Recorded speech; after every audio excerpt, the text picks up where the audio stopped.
font partie de l'organisation, mais à plein de niveaux. Donc si le thème d'aujourd'hui c'est l'industrie hôtelière, ce que nous allons vous dire est valable dans d'autres industries. C'est quelque part de la connaissance horizontale.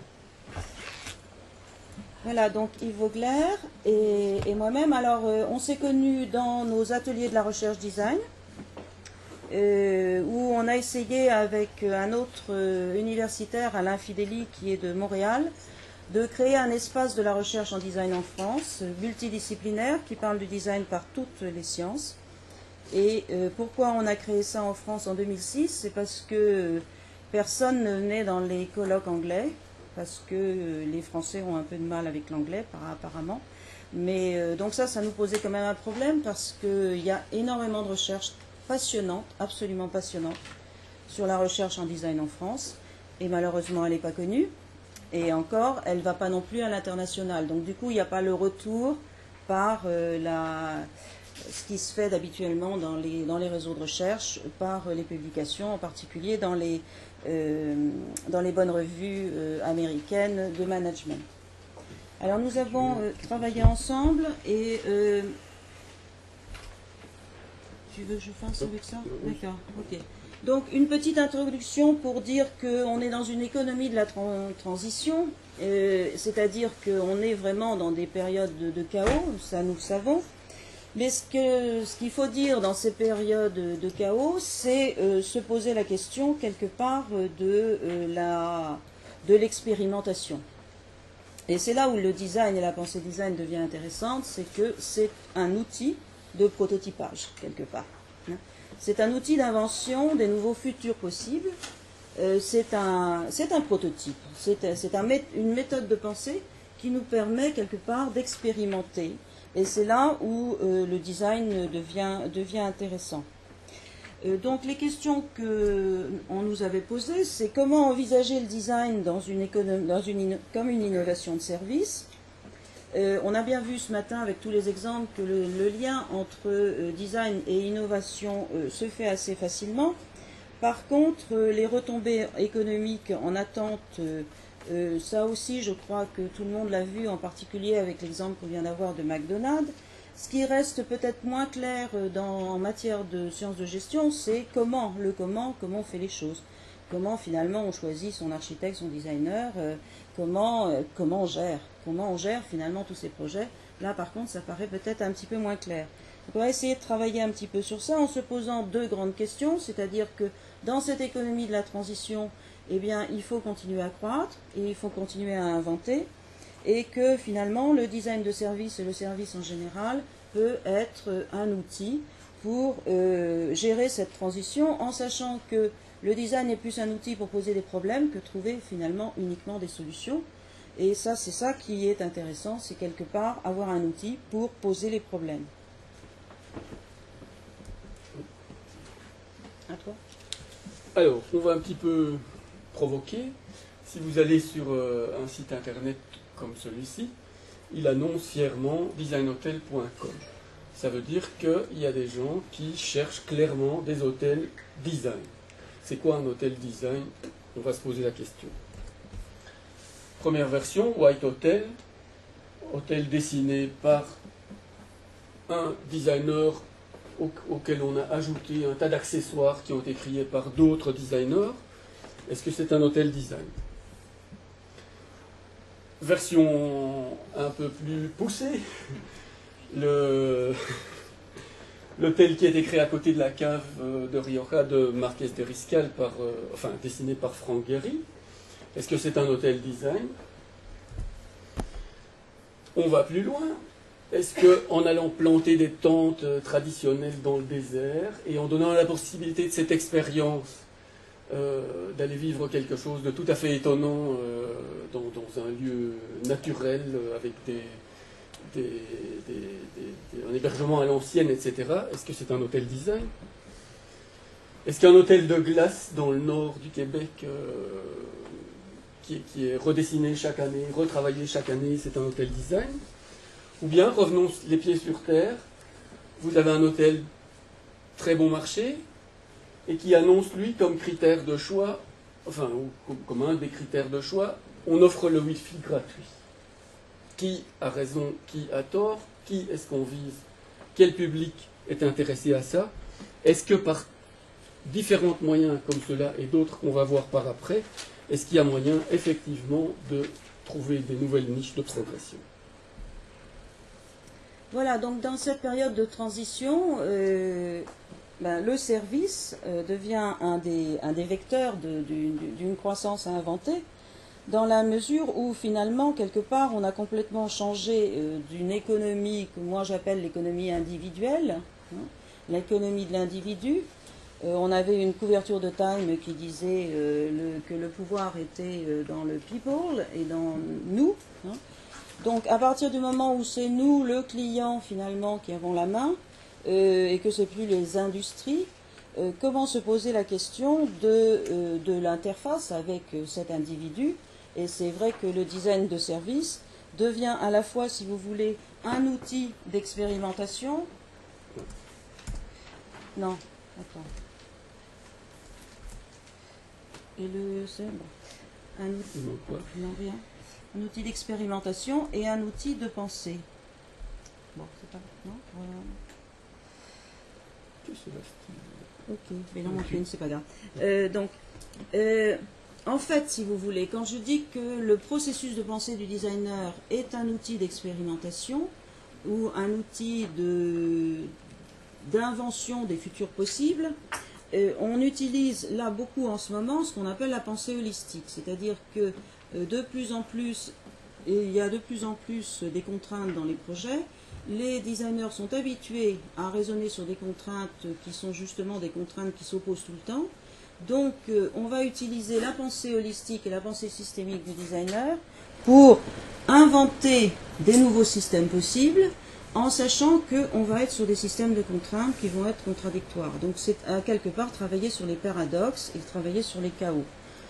Donc, le rend-on, en fait, par un projet et par une expérimentation, on rend possible des visions d'un futur équilibre socio-technique. C'est celui-là, je ne me trompe pas. Donc, si vous voulez, on est passé d'un service qui était vu comme un mal nécessaire. Finalement, on aimait mieux faire du produit. Et de temps en temps, il fallait aller du côté des services, mais c'était quelque chose qu'on allait faire plutôt, oui, voilà, parce qu'on y était obligé. Finalement, le service comme dynamiseur de croissance et comme outil de création d'une nouvelle vision de la marque et de l'entreprise. Alors en fait, dans cette période de la transition, toutes les industries sont touchées. Je vais passer en détail sur chacune des colonnes, mais ce qu'il faut vraiment comprendre, c'est que, parce qu'on a eu un peu un débat sur est-ce que le design des services, est-ce que les services, c'est uniquement les industries de services, est-ce que c'est le service dans les industries traditionnelles, est-ce que c'est les services publics, etc., etc. Ce qu'il faut bien se dire, c'est qu'on a les industries traditionnelles, on a les industries de services, on a les services publics, on a les nouvelles industries qui arrivent comme les services à la personne, c'est-à-dire que quelque part la notion de service, finalement, pénètre toutes les industries. Alors après, au terme des objectifs qu'on va lui donner, la manière dont on va gérer les choses, peut-être il va y avoir des différences. Je crois que, comme on a pris en introduction le fait que le design c'était un processus de pensée, en fait il n'y aura pas de différence en termes de pensée, mais il y aura une différence sur les tangibles possibles. Alors en première phase, les industries traditionnelles, eh bien les industries traditionnelles, bien entendu, maintenant pensent quelque part à penser le système produit et service en même temps.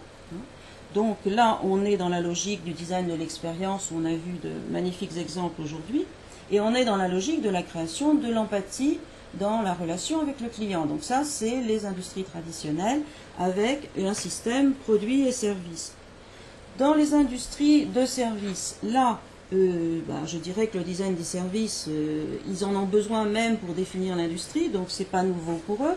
Par contre, de plus en plus, on est quelque part dans cette logique de rendre tangible l'immatériel. Comment on peut quelque part aller plus loin dans l'émotion? Là aussi, nous avons vu des exemples ce matin avec l'industrie de l'hôtellerie, et on se différencie par l'esthétique, ou on se différencie par effectivement le sensoriel. Autre catégorie, autre industrie ou autre institution qui est touchée par la notion d'inversion de la pyramide vers l'individu et non plus pensée industrie, ce sont toutes les institutions parapubliques, gouvernementales, les services publics en général, qui finalement sont obligés aussi d'inverser la pyramide et de gérer des systèmes de relations et d'interactions pour pérenniser la relation avec leurs clients. Et encore une fois, il s'agit bien entendu d'un client. Nouvelles industries qui émergent, puisqu'on est dans la logique effectivement de repenser le monde, c'est le commencement d'un monde en ce moment. Donc bien entendu, de nouvelles industries vont arriver qui vont finalement être dans les trous. Et là, on peut penser effectivement à l'industrie des services à la personne qui est en train d'émerger. Donc en fait, le designer, qu'est-ce que c'est? C'est quelqu'un qui est là pour accompagner le changement. C'est quelqu'un qui va, et quelque part, nous faire passer, aider à faire passer dans le changement. Et c'est ce qu'il a fait depuis l'origine. Parce que la profession du design a toujours accompagné le changement. Alors maintenant, on change vers les services, mais avant, on a changé dans autre chose. Mais c'est le design, il n'a pas changé. Il est tout pareil, le design. C'est toujours un équilibre entre la technologie, la fonction et le sens, le design. C'est ça. Alors, comme je suis censé tenir le rôle du praticien, on va essayer de revenir un petit peu les pieds sur terre et voir un petit peu de quelle notion on parle ici. J'ai pas besoin de vous faire un dessin. Les services, ils ont carrément envahi la société de nos jours. On estime que dans nos pays dits développés, l'industrie des services représente actuellement, pardon, excusez-moi, je suis belge, 70% du produit intérieur brut. Mais c'est quoi un service? Alors, un service dans la vie courante, tout le monde connaît. Je prends cet exemple-ci qui vient d'un livre qui est théoriquement pas, qu'on ne puisse pas mettre en doute. Je suis à pied, tu es en voiture, est-ce que tu peux me déposer? Ça veut dire que quelqu'un va vous rendre service en vous emmenant dans sa voiture, c'est sur son chemin, il va vous déposer quelque part. Plusieurs éléments là-dedans. On est deux personnes, une personne rend service à une autre. Deuxièmement, il va, dans ce cas-ci, utiliser un produit, puisque sa voiture est un produit. Ça veut dire que le service est applicable également quand il utilise un produit. Et troisièmement, ce serait tout à fait faisable si on était plusieurs personnes. Une personne pourrait nous conduire 3-4 personnes au même endroit. Et d'autre part, inversement, on pourrait prendre 2-3 chauffeurs pour conduire tout un groupe. Donc, différents types de services, simple interaction entre deux personnes, un service délivré par un produit, et un service délivré par une personne utilisant un produit. Alors, sur base de ça, on va essayer de voir comment a pu se passer une innovation sur un produit-service caractéristique. On choisit celui-ci qui est le Swiffer.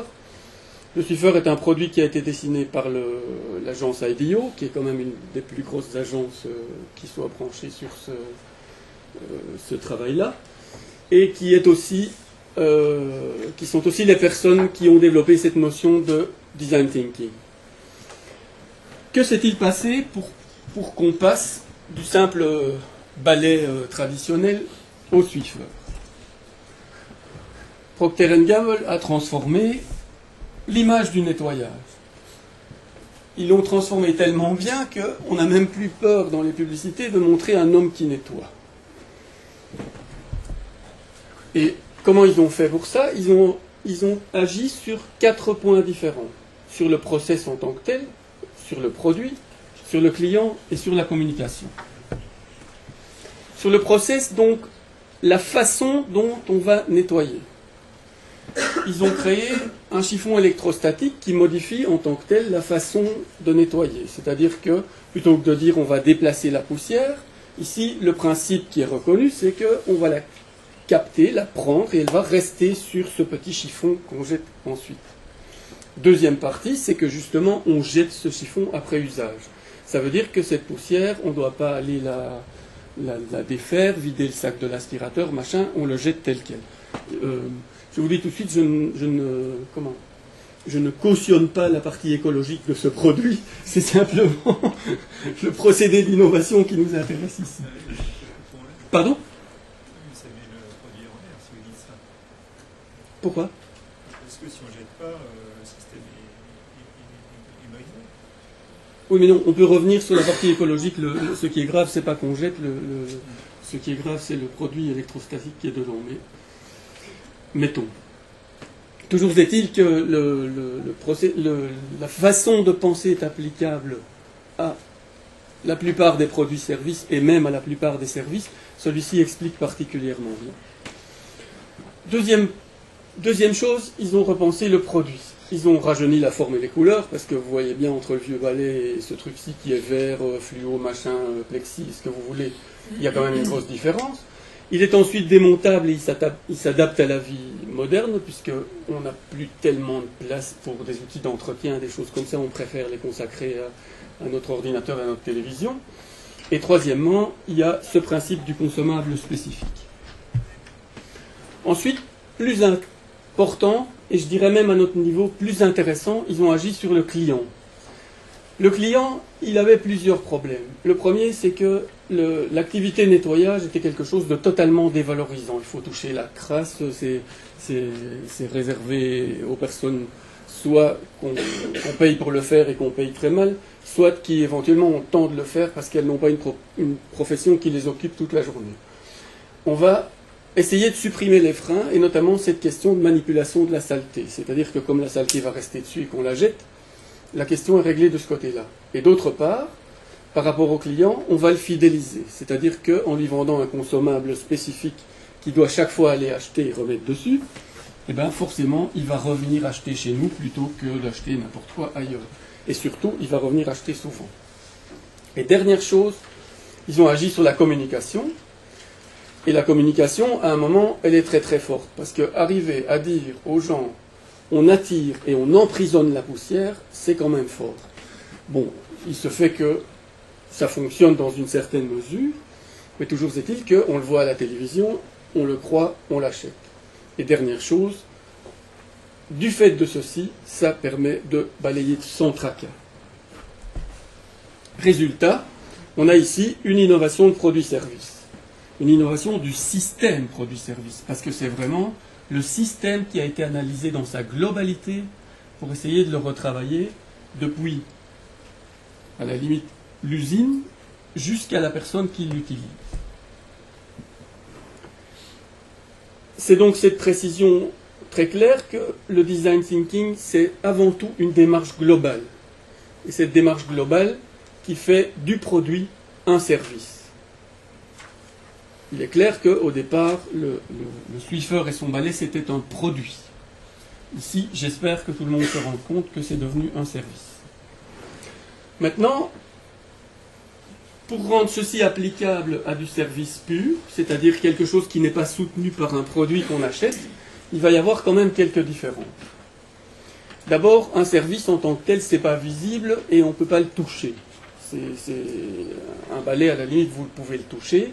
La notion même de balayer la poussière, vous ne pouvez pas la toucher. Deuxième chose, un produit, vous pouvez le tester. Un service, vous pouvez difficilement le tester sans l'utiliser. Si vous réservez une chambre d'hôtel, vous n'allez pas pouvoir dire, je ne sais pas, moi, je pourrais y passer 1 heure pour voir si ça me convient, et puis etc. Donc, si vous voulez la tester, vous devez l'utiliser. Troisième chose, c'est pas périssable.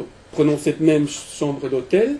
Si elle n'est pas louée aujourd'hui, je ne peux pas la louer demain, parce que le service, c'est la chambre aujourd'hui. C'est une notion qui est périssable en tant que telle. Point suivant, quand vous vendez un produit, il est fait dans une usine, en Chine, je ne sais pas où, il finit par atterrir sur notre table, dans notre placard à balai ou dans notre voiture. Il y a très très peu de contact entre la personne qui l'a créé, défini, produit, et celle qui l'utilise. Dans le cadre du service, inversement, très souvent, pas toujours, mais très souvent, la personne qui preste le service est en contact direct avec la personne qui en bénéficie. Et dernière chose, pour la même raison, dans le cas d'un produit, vous pouvez préparer la qualité, c'est-à-dire la qualité est faite en usine, ce qui veut dire que premièrement, on peut la contrôler de façon assez systématique, et que d'autre part, au cas où elle n'est pas satisfaisante, on peut rejeter un produit. Dans le cas du service, trop tard. La qualité elle est liée à la prestation, et donc si la prestation n'était pas bonne, eh bien, elle n'était pas bonne, on ne peut rien y faire, on ne peut pas l'écarter.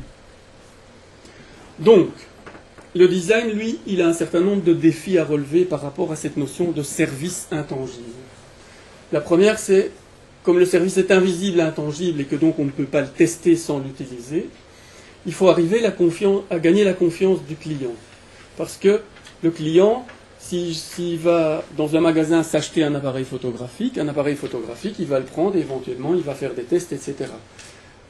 Si par contre il veut engager un photographe, c'est beaucoup plus délicat. Il doit engager le photographe, il ne peut pas lui dire « Tiens, faites-moi ce petit reportage-ci pour voir si ça va, et puis on va voir si on vous prend. » Donc le photographe, une fois qu'il est engagé, il est engagé. Et donc, cette confiance, en général, on va la gagner par ce qu'on appelle les touchpoints. Les touchpoints, ce sont tous les points de contact entre le service et le client. Alors, les points de contact qui sont les plus physiques possibles, mais ça peut être un peu de tout. Ici, j'ai pris l'exemple de la chaîne de restauration rapide Exquis. La chaîne de restauration rapide Exquis a fait toute la même démarche qui a été faite pour McDonald's, dont on a entendu l'exposé juste précédemment. C'est-à-dire qu'ils ont fait tout un travail, effectivement, sur la qualité, la fraîcheur des produits, sur la présentation des restaurants, etc. Ils ont voulu ajouter un certain nombre de notions de santé, nature, etc. Mais très très rapidement, ils se sont rendus compte que toutes les valeurs qu'ils essayaient de faire passer dans leur restaurant, elles dépendaient essentiellement de une chose, c'est la qualité de la relation entre leur personnel et les gens qu'ils accueillaient. Et donc, eux, le plus gros de leur travail depuis le début de l'existence de la chaîne, ça a été un travail sur la formation du personnel, sur l'engagement du personnel, puisque quand quelqu'un vient se présenter chez eux pour se faire engager, on ne lui demande pas ses compétences, ça ne les intéresse pas. Leur principe, c'est les compétences, on peut les acquérir, et on peut faire des formations, on peut faire tout ce qu'on veut. Ce qui les intéresse, c'est l'esprit des gens. Et donc, c'est de savoir si les gens vont adhérer à l'esprit exquis, et donc avoir cette attitude qui consiste à vendre une sorte de qualité naturelle, quelque chose qui va améliorer la santé, le bien-être au quotidien, etc. Deuxième sorte de défi, le service n'est pas stockable, sa qualité est liée à la prestation, et dans certains cas, il y a réellement participation du client. Donc si vous allez acheter dans une grande surface, vous allez vous-même participer au service, puisque vous recueillez les différents produits dans les allées, vous les mettez dans votre caddie et vous passez à la caisse avec ça. Ce qui veut dire qu'ici, le travail du designer, ça va être d'une part de concevoir et de gérer le process du service lui-même, et deuxièmement, je pense que tout le monde vous en a parlé pas mal depuis ce matin, ça va être proposer une expérience, proposer quelque chose qui fasse que le moment de bénéficier du service va être une expérience tout à fait différente de ce qui se passe partout ailleurs. Dans les hôtels, voilà, je ne dois plus vous faire un dessin, je pense que vous en avez vu suffisamment, mais ce qui m'intéressait simplement dans l'image, c'était qu'on l'annonce clairement et que tout le monde s'attend à ça. Alors en fait, pourquoi le design? Parce qu'on est finalement dans une économie de la transition où le service va devenir un outil pour répondre à des problèmes de croissance dans les organisations. Eh bien, c'est que le design finalement a toujours eu cette dimension de relation.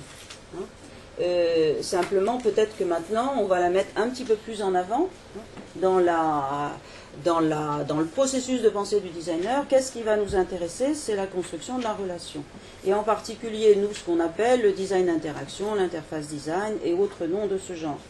Donc en fait, si vous voulez, je reprends le fait du prototype et de l'outil d'expérimentation que l'on peut faire par un processus de projet design, mais aussi cette notion de pensée holistique, c'est-à-dire qu'on comprend bien que s'il faut inventer des systèmes, produits et services, ça va devenir de plus en plus complexe, et qu'il faut quelque part une pensée qui soit un petit peu plus globale, un peu plus transversale, qui soit capable en même temps de prendre des contraintes technologiques, des contraintes marketing, des contraintes de communication, des notions culturelles, esthétiques et artistiques. Bref, finalement, on comprend que le monde à l'heure actuelle a besoin du mode de pensée design. Mais c'est le brief qui est là.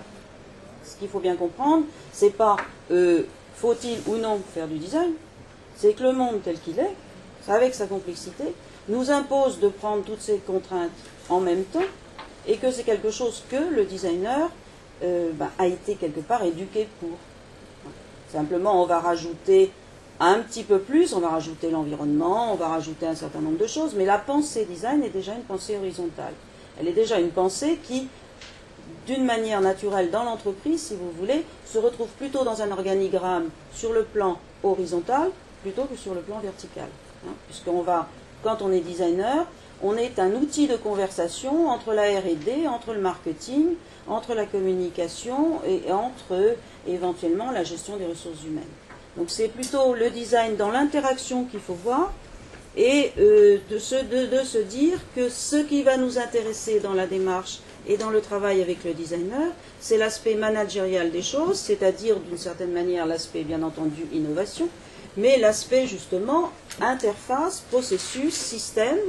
Et je dirais, si on veut raisonner où est-ce qu'on va le mettre le design, à la limite, il vaudrait mieux mettre finalement ce design-là et le design des services dans ce qu'on peut voir dans les organigrammes en ce moment, arriver au niveau de, par exemple, le développement durable ou autre outil de changement. C'est-à-dire qu'il va falloir placer le design à l'endroit où vous voulez changer et définir le design de service à cet endroit-là.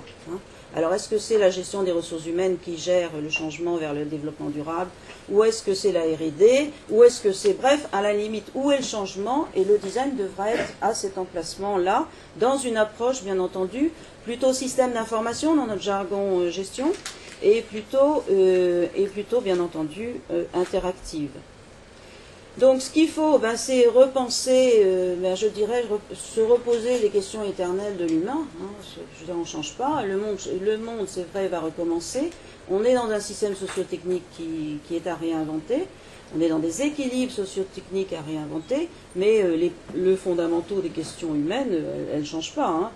Donc, on va dire qu'on va se les reposer dans une logique d'invention de niche, mais aussi dans une logique de repenser, oui, nos désirs, nos routines et nos symboles et nos plaisirs.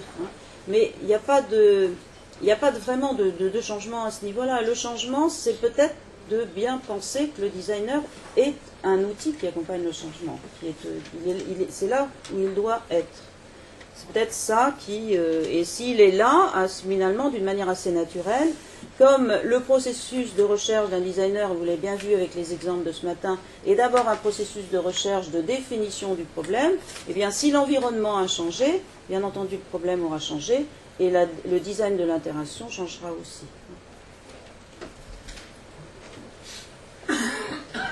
Alors, pour que cette interaction fonctionne le mieux possible, oui, ne t'étonne pas, j'en ai enlevé, pour pouvoir passer plus de temps sur celle-ci.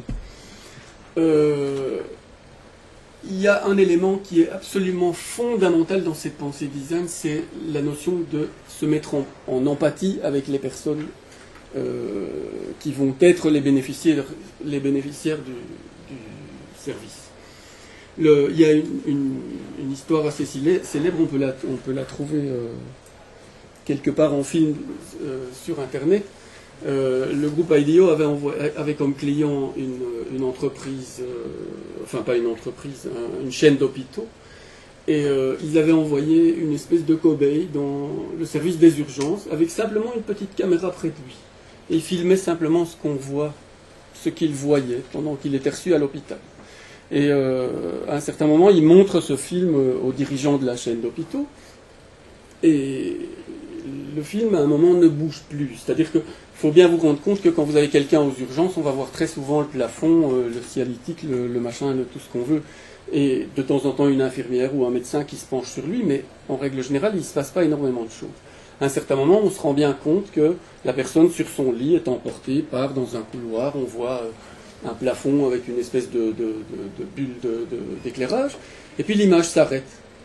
Et à ce moment-là, il y a un des cadres de l'entreprise qui se lève pour aller pousser sur le magnétoscope en disant « mais il est cassé, il y a quelque chose qui ne va pas, on va bouger la cassette ». Et la personne qui avait servi de cobaye lui dit « mais non, attendez, il y en a encore 20 minutes comme ça, on m'avait oublié dans le couloir ». Alors là, le directeur de l'hôpital, lui, tout d'un coup, prend conscience du fait que, au fond, je ne me suis jamais mis à la place de mes patients. Je ne me suis jamais rendu compte de ce que c'était que d'entrer dans un hôpital, de ne pas savoir si ce que j'ai est grave, de ne pas savoir qui va s'occuper de moi, de ne pas savoir quand on va s'occuper de moi.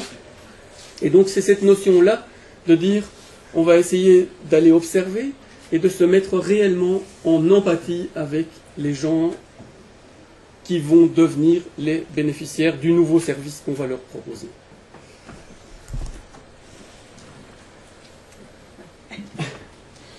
Donc voilà, bon, j'ai pas résisté à vous montrer quelques modèles universitaires quand même. Il y a quelques étudiants, j'espère encore. Mais ce qu'il faut peut-être comprendre de cette diapo, c'est qu'on a en première colonne les phases de la démarche design. Hein. Donc vous avez une phase de recherche, une phase de stratégie, une phase de tangibilisation et une phase d'évaluation. Il y a toujours 4 phases dans un processus créatif. Hein. Et que à chaque fois, on va avoir des modèles validés par la recherche pour accompagner ces différentes phases et des méthodes utilisées par les designers à chaque étape. Donc, je vais passer rapidement en revue les quatre étapes. En phase 1, c'est la phase de recherche, mais alors le problème un peu qu'on a, c'est que tout le monde utilise le mot recherche. Nous, on l'utilise aussi, les recherches universitaires. Là, on est vraiment quelque part dans l'empathie, dans l'observation, dans la recherche d'informations. Et il s'agit quelque part de rechercher le contexte de l'objet du problème, les besoins de manière approfondie, l'empathie. Et donc, c'est là où les designers utilisent assez souvent des logiques de storytelling, c'est-à-dire d'écriture d'une histoire, pour essayer quelque part de faire des choix. Alors on va prendre deux exemples pour montrer qu'il peut y avoir 2 histoires différentes, et le modèle de Véronique Kova nous explique bien la chose, c'est-à-dire que quelque part en phase de recherche, on va se poser des questions sur quelle histoire on veut raconter. Hein. Et quelque part, on va aussi observer et se poser et essayer de mieux comprendre le processus. Donc là, il s'agit de raisonner l'accueil dans un hôtel. Donc là, on est dans un exemple de personnalisation du service. Et puis, si je fais ça au contraire, on va être dans une logique de standardisation et d'utilisation de la technologie pour le service. Donc le modèle de Véronique Kova nous dit que quelque part, la première logique et la première question à se poser en matière de gestion du design, c'est effectivement de poser la question de la logique de l'usager, c'est-à-dire est-ce qu'on veut finalement avoir une offre standard ou une offre personnalisée. Et après, à quel niveau effectivement est-ce qu'on va planifier cette offre en back-office et en front-office. Donc c'est assez simple, sauf qu'après, c'est vrai que l'histoire va être complètement différente. Donc on voit bien le lien entre la définition vraiment du service et du design et les recherches que l'on peut faire par derrière. Autre logique toujours du même modèle, c'est qu'il faut se poser la question de l'usager dans cette relation. C'est-à-dire l'usager est-il passif ou l'usager est-il co-créateur finalement de l'offre. Encore une fois, là aussi, c'est par la définition de ces choix qu'on va avoir après des recherches à faire sur les choix en question. Et on peut aussi avoir des recherches pour définir le choix, bien entendu. Et après, passer à la phase 2. qui est donc une phase, alors bon, bien entendu, si vous voulez rentrer en détail dans tous ces modèles, on vous donnera les sources, et effectivement, Alors la deuxième phase que j'appelle la phase de stratégie, qui est vraiment la phase de définition de la structure du service, là de même, on utilise d'autres modèles qui permettent finalement de représenter visuellement l'organisation du service. Et on parlait tout à l'heure des points, des touch points et de toute la logique du système.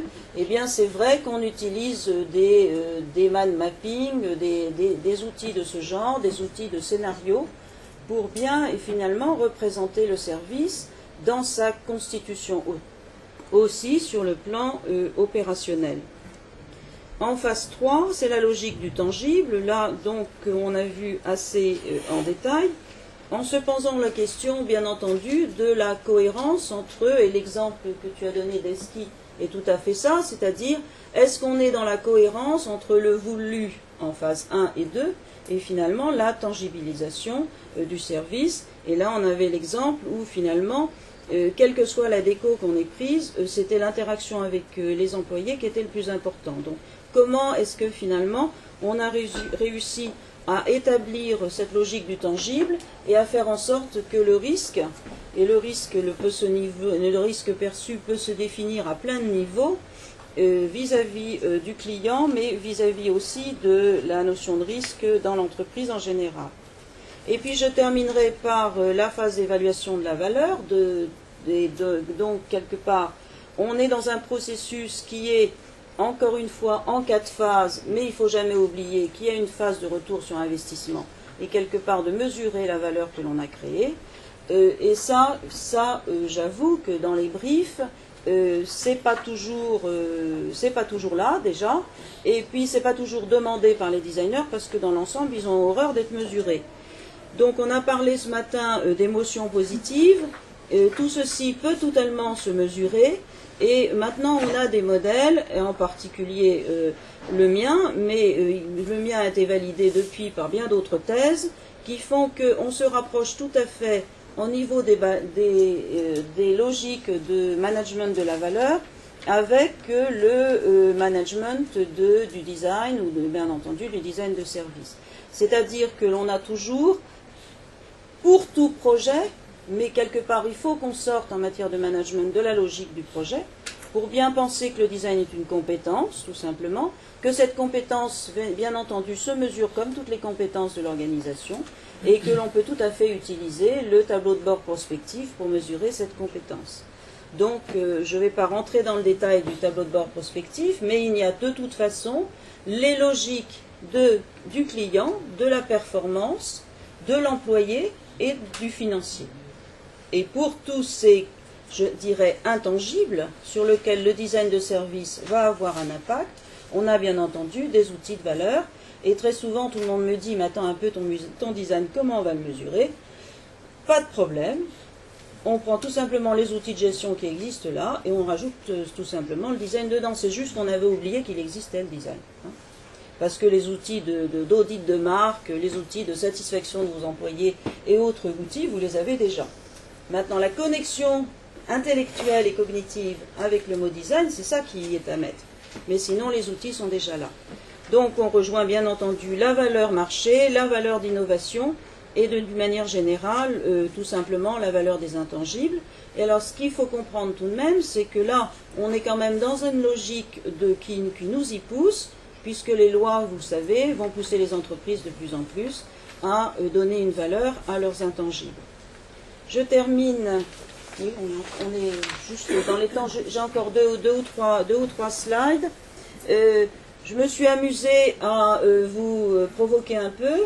J'ai pris cette photo, c'est un hôpital, et c'est un centre de recherche sur le Evidence-Based Design. C'est un truc tout bête qui dit tout simplement que quand on fait du design, on base sur des faits et sur de la recherche et sur des vrais sur de la vraie recherche. Mais enfin, on a toujours besoin d'enfoncer le clou, parce qu'effectivement, on ne connecte pas designer égale chercheur, donc ça c'est un bon moyen de connecter. Mais juste, je voulais vous donner cet exemple-là, parce que comme tout le monde, j'ai des parents âgés, je fréquente beaucoup les hôpitaux, et comme on était dans la logique de la préparation de cette conférence, je me suis dit, mais quand est-ce qu'Accor va s'occuper des hôpitaux? Parce que c'est vrai que finalement, oui, la bouffe et la chambre, etc. Enfin bref, si on raisonne compétences, hein, et si on commence à raisonner compétences et qu'on raisonne design, finalement on n'a plus trop besoin de raisonner industrie. Parce que, encore une fois, il s'agit de tourner la pyramide maintenant dans notre économie individuelle vers l'individu. Et l'individu qui rentre dans un hôpital particulièrement stressé, et l'individu qui, comme moi, a passé 3 jours à Rio la semaine dernière, et je me suis payé les 3 bons hôtels, plage Copacabana, j'ai changé tous les soirs en me disant, tiens, je vais peut-être apprendre quelque chose sur le design de l'expérience. Et ben ils étaient tous les trois aussi nuls, hein, parce qu'il n'y en a pas eu un pour m'accueillir, parce que qu'est-ce que je faisais toute seule à Rio, hein, quand même. Et en plus, il a plu. Alors, quand j'accompagne ma petite maman dans les hôpitaux, là aussi, j'ai quand même un peu des problèmes. Donc, c'est simplement qu'il faut que, mais c'est difficile, c'est douloureux, c'est machin, c'est tout ce que vous voulez, c'est simplement qu'il faut inverser la pyramide quand on commence à penser l'individu. Et à partir du moment où on change de mode de pensée, effectivement, sur le plan créatif, on a bien entendu un potentiel très intéressant, mais que il ne faut pas avoir peur non plus de se dire que ce changement de pensée, cette logique de la recherche basée dans le processus de design, elle est transversale et aussi. Hein. Donc les résultats qui sont sur le stress, qui sont faits par les industries, par les hôpitaux en ce moment, me semblent très intéressants pour plein d'autres industries. Hein. Donc c'est voilà, c'est peut-être repenser aussi la recherche en se disant que l'individu, bon ben finalement nous a quand même saucissonné pas mal avec toutes nos industries, alors que nous, dans notre activité, dans la fluidité du monde actuel, nous on raisonne pas comme ça, quoi. L'humain raisonne pas comme ça. Voilà, donc tu termines sur la co-conception, ouais. Peut-être un peu. Juste 2 slides. Donc en fait dans toutes ces étapes qu'on a vues du design de service, il y a évidemment une notion qui de plus en plus apparaît un peu partout, c'est cette notion de co-conception. C'est-à-dire que plutôt que de dire on va aller observer les gens et voir comment ça se passe, se mettre en empathie avec eux, on va leur demander au contraire de travailler avec nous. Alors je ne dois pas vous faire un dessin, le phénomène est venu évidemment de l'informatique où il y a tous les principes participatifs dans toutes sortes de domaines et en particulier tout ce qui est évidemment open source, etc. Mais aussi tout ce qui est wiki et choses comme ça. Mais de plus en plus ça s'applique puisque maintenant il y a des systèmes de co-conception qui existent même chez BMW, quoi, je veux dire, ce sont des choses qui se répandent de plus en plus. Simplement, il faut savoir que selon l'endroit où vous êtes dans la hiérarchie du type de service, évidemment, le type de co-conception ne va pas pouvoir être toujours le même. Entre les produits de masse qu'on va simplement, entre guillemets, pouvoir customiser, c'est-à-dire très légèrement modifier, jusqu'aux produits qui ont été réellement créés par des communautés, la différence est très très grande. Et dans certains cas, vous allez avoir Nike qui crée des endroits où les jeunes peuvent aller dessiner leurs chaussures, mais pour autant, ça ne veut pas dire que toutes ces chaussures vont être produites telles quelles. On va se servir de ça essentiellement comme une espèce d'aimant pour les faire venir là. Ils vont donner des tendances, et puis par après, d'autres gens vont s'en servir et les développer. Ce n'est pas systématiquement comme ça. Dans d'autres domaines, il y a réellement une co-conception qui est faite par des groupes de personnes ensemble qui vont arriver à s'entendre sur la formule finale de quelque chose. Voilà, donc je crois qu'on va conclure parce qu'on va vous laisser le temps des questions. Peut-être quelque chose sur ta petite expérience, là, Playmobil, non? Ah oui. Je sais pas. C'était assez sympa. Oui, bah, c'est une petite expérience qu'on a fait. On était dans une petite foire à essayer d'expliquer aux gens comment on le fait ici, mais en beaucoup moins de temps ce que c'était que le design de service. Et on s'était emporté une série de petits personnages de Playmobil. Et la question qu'on posait aux gens qui passaient dans l'allée, c'était est-ce que vous voulez bien, avec ces petits personnages, nous mimer votre métier? Et on arrive, les gens s'étonnaient eux-mêmes. Il y a une dame qui est arrivée là, elle a regardé ces trucs-là, elle a pris quelques personnages, et puis à un moment elle a pris un personnage, je ne sais pas si on le voit ici, non, c'est dans le suivant. Non, on ne le voit même pas. Il y avait un petit personnage qui avait un porte-voix comme ça. Donc elle a pris ce personnage qui avait un porte-voix, elle l'a mis là au milieu, et puis devant elle a mis une série de gens qui manifestement l'écoutaient, et puis elle a trouvé un bonhomme avec un chapeau haute forme, elle l'a pris et l'a mis derrière. Et alors elle a expliqué, elle a dit voilà, ça c'est moi, ça c'est la personne avec le porte-voix. Je travaille dans un ministère, je viens d'avoir une promotion, et je suis censé m'occuper de la communication d'un nouveau projet que nous sommes occupés à mettre en place. Alors la communication interne et la communication externe. Et donc là, vous voyez, je communique effectivement avec tout le service et ça se passe plutôt bien, sauf avec mon chef. Et alors, effectivement, on lui dit, mais on voit bien qu'il y a en effet un problème puisque votre chef, vous l'avez mis derrière vous et il ne vous regarde même pas. Elle dit, ben oui, tiens, c'est marrant, je m'en étais même pas aperçu, je l'ai fait automatiquement, et voilà. Donc, je pense qu'il ne faut pas beaucoup plus d'explications. Le procédé Playmobil, on ne l'a pas inventé, simplement, c'est quelque chose qui est très très utilisé dans ces métiers-là, parce que c'est un système de jeu de rôle dans lequel vous avez tout juste la distance qui fait que vous ne devez pas vous impliquer trop. Parfait.